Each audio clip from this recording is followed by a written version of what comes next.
مفتی وقایت اللہ قاسمی کی صدارت میں منعقدہ اس اجلاس میں کثیر تعداد میں مرد و خواتین نے شرکت کی۔ جلسے میں اکابرین علماء کرام، مفتیان کرام اور کل جماعتی تحریک کے ذمہ داران نے متنازع شہریت ترمیمی قانون پر روشنی ڈالی۔ مقررین نے ضلع کلکٹر دفتر کے باہر چل رہے بے مدت احتجاجی دھرنے میں ہر ایک کو لازماً شریک ہونے کی ہدایت کی۔ جلسے میں غیر مسلم سیاسی لیڈران نے بھی شرکت کی۔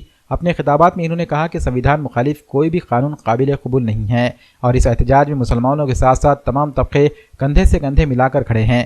جلسے کو کامیاب بنانے میں جمیع علماء کرام، حفاظ کرام، مساجد اور نوجوانوں نے برکت پورہ، کھڑگپورہ، دلہے شاہ رحمان نگر نے اہم رول ادا کیا۔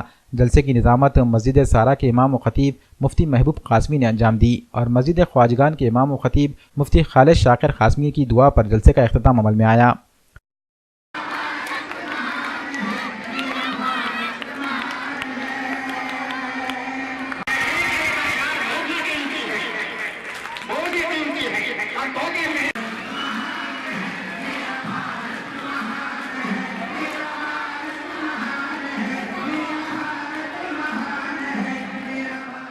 پچھلے چند دنوں سے ہمارے ملک میں جو صورتحال بنی ہوئی ہے، جس کی وجہ سے پورا ملک سراپا احتجاج بنا ہوا ہے۔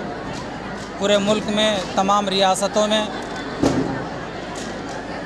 بلا کسی تفریق مذہب و ملت جو حکومت نے یہ قانون بنائے ہیں CAA NRC MPR اس کی مذمت کر رہے ہیں اور اس کے خلاف احتجاج کر رہے ہیں۔ جس کثیر تعداد میں مرد حضرات روڈوں پر آ کر احتجاج کر رہے ہیں، اسی طریقے سے بڑی تعداد میں ہماری بہنیں اور خواتین بھی روڈوں پر آ کر احتجاج کر رہی ہیں۔